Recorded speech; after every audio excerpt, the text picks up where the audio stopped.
Hello everyone, this is Crota giving you a shoutcast between Star W RevTime and Classic or Star W Classic here on Metalopolis. Now, these players are new to me, and I believe these players are either amateur players, or I believe they're amateur players from China or Taiwan. Now, I am trying to get more replays that are typically not casted by other shoutcasters. I realize that when I casted one of my games, 3 or 4 of the other really popular shoutcasters also casted the same game as well. And for those of you guys who are addicted to shoutcasts, it's really disheartening to see 2 or 3 of your subscriptions casting all the same games on the same day. So back over here, we do see Classic now throwing down that standard 10 supply depot over here.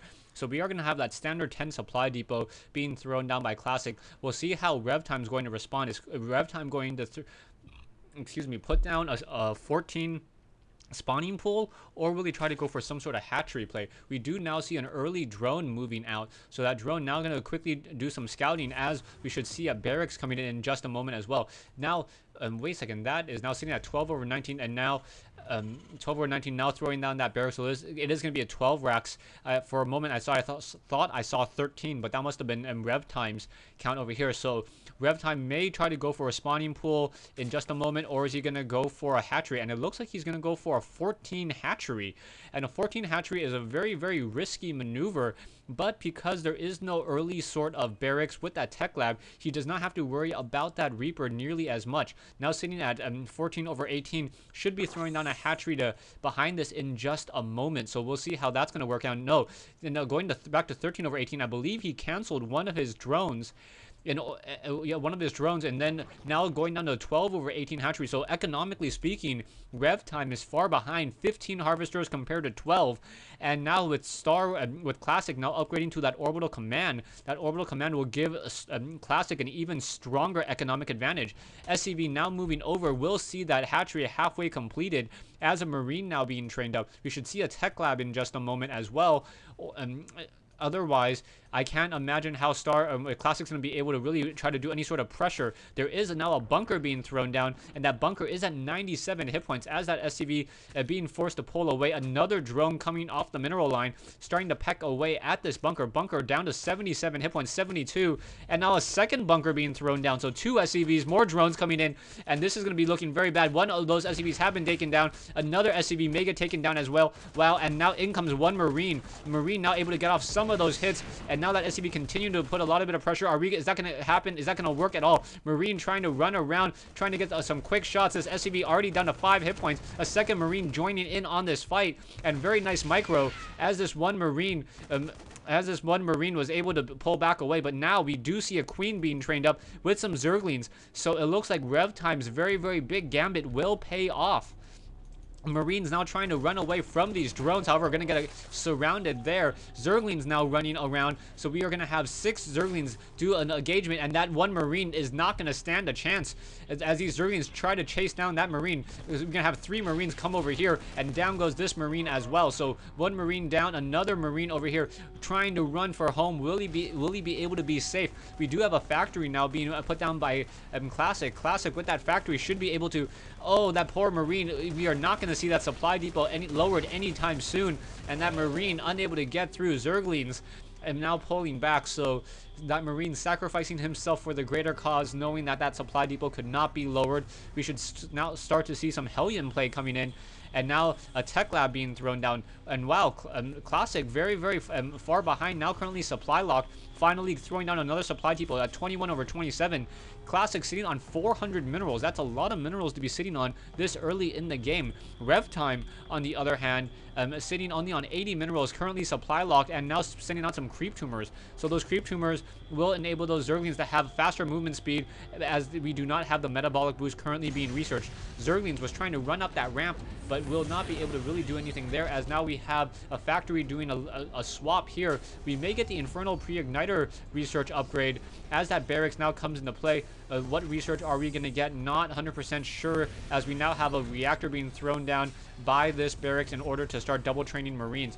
We do not have any research, just training up more and more Hellions. Over here we do have a fair amount of Overlords that's keeping sight on the base of Classic. Classic in trouble as he is now confined to turtle within his base. The Zerg player does have an extra expansion and has one extra expansion over the Terran player, but Star RevTime is not at tier 2. And did he cancel another building?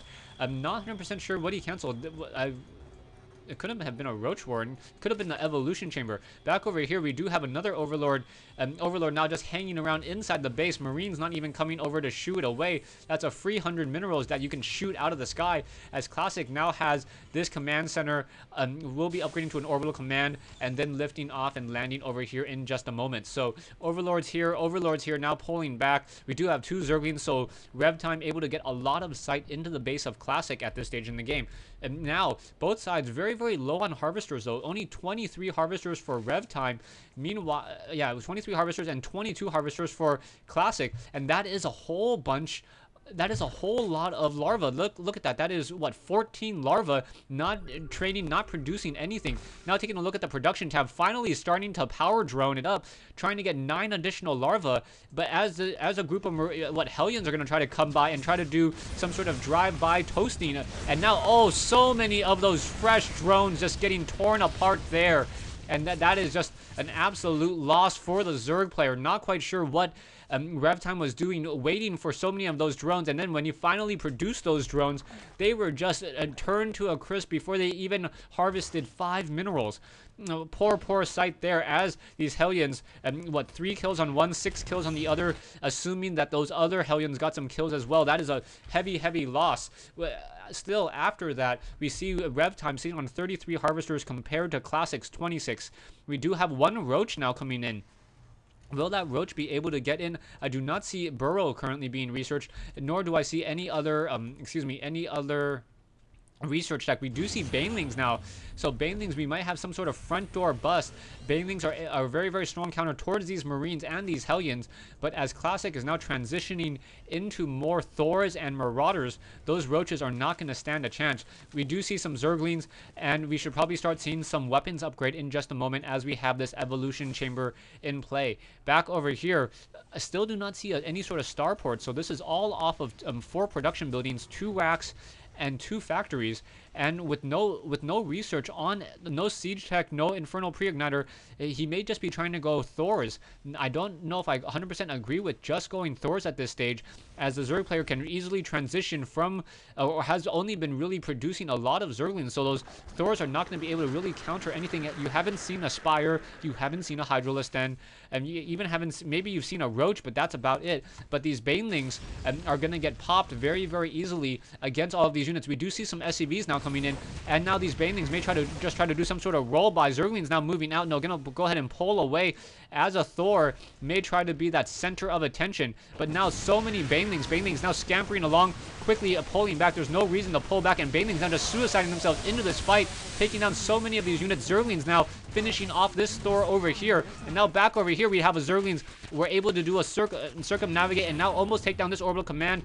And are these Zerglings going to turn into Banelings? If they do, they will be able to start doing some sort of front door bust over here as that last Thor gets taken down. So RevTime now in a little bit of a lead, sitting on a 900 mineral army compared to 35. Harvester wise, Classic losing a lot of SCVs over here as well. So really taking a heavy economic hit. Now Zerglings may try to do some sort of surround, and those Zerglings, are they going to be able to squeeze? And that's a very bad position. Classic now in trouble. These Hellions need to get in position and try to maximize their splash damage. SCVs now coming over and now raising that supply depot. Finally, RevTime unable to get a Zergling on top of that supply depot.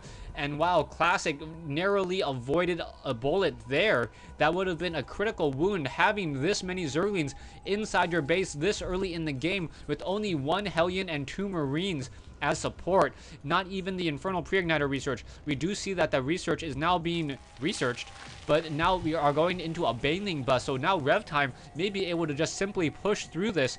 We should also see RevTime try to take up some sort of extra hatchery as well. He needs to continue to power drone, try to get as many larvae as he can, production wise, getting the centrifugal hooks, and now going into a Spire. So we do see a Spire, and now are these Banelings gonna be able to push in and deal enough damage to take down perhaps some of these buildings? 1 Marine here, Now the splash damage on banelings is fairly large, so I imagine that these banelings, we should probably see some Zerglings coming in from behind, and now coming in, down goes that supply depot. Now in comes some more, gonna take down some more of those Zerglings, and now Hellions able to constantly support. Hellions may be able to get off a couple quick splash attacks over there, and maybe able to finish off these Zerglings. So without that Infernal Pre-Igniter, and now a Thor popping out at just the right moment to handle this engagement, Zerglings now running rampant through the base. Perhaps going to try to hide over here. Hellions, however, will be able to torch these Zerglings as soon as they push through. Not quite sure if they want to push through just quite yet, as a Marauder now comes in. Now one Infernal Pre-Igniter research, another flame, another blue flame, and down it goes. More Zerglings now running across the ramp over here. Production-wise, still producing more banelings, getting the level 1 claw attack and the movement speed upgrade for those roaches. We do have, what, 6 banelings sitting over here. Going to be done morphing in just a moment, as one Thor going to be trying to hold off and try to hold this position. Now with so many Hellions here, those Hellions with that Infernal Pre-Igniter research essentially allow a Hellion to, what, I believe 2-shot a Zergling as opposed to 3-shot a Zergling. And now one Zergling down there, taken down very easily. Classic now going to move to try to establish his expansion once again. And production-wise, we do see the Concussive Shell, a lot of things being trained up over here on Classic side, in addition to that Starport. So we may see some Vikings, may see some medevacs in just a moment. Perhaps we'll see some sort of reactor swap. I would like to see that, as now we have I think that was an orbital supply drop, and SCVs now being transferred over. We do finally see RevTime taking up another expansion. I would have liked to see RevTime take up this expansion a little bit earlier, and before this orbital command center was already in place. As a Zerg player, you really want to make sure that you are ahead of the Terran player in terms of expansions. Back over here, we do have a good number of banelings and roaches. Also, 2 spine crawlers here. Evolution chamber now nearing completion on that level 1 weapon research, and roaches as well. And pushing through. Back over here, we now see, what, 6 Hellions going to try to do a little bit of pressure, and that little bit of pressure will amount to a lot of damage if they're able to get in and try to start igniting anything else. Those banelings are not light units, so they do not take additional damage from the Infernal Pre-Igniter research upgrade. That is the difference between 24 damage and 8. Hatchery almost completed, but an SCV will be able to scout this out over here on the bottom right side, or the bottom center 6 o'clock position, so that we may see some sort of drop come in on that location. The starport has been completed, but nothing has been. One medevac has been trained, and that is it. We do have one Thor doing a little bit of a patrol there, and now Marines loading up into that medevac perhaps will get dropped over here. We do see some overlords over here for RevTime, so RevTime may be able to see this medevac moving out to this bottom right hand side. I gotta suspect that a bunker could have been placed in position as that hatchery was being completed, but medevac now going to move in and be able to drop in on this expansion, and RevTime is going to be equal to expansions compared to Classic, and that is very, very bad news for a Zerg player. Stay tuned for part 2 of this replay, as there's a natural transition and break here. And stay tuned for part 2 of this replay between RevTime and Classic here on Metalopolis.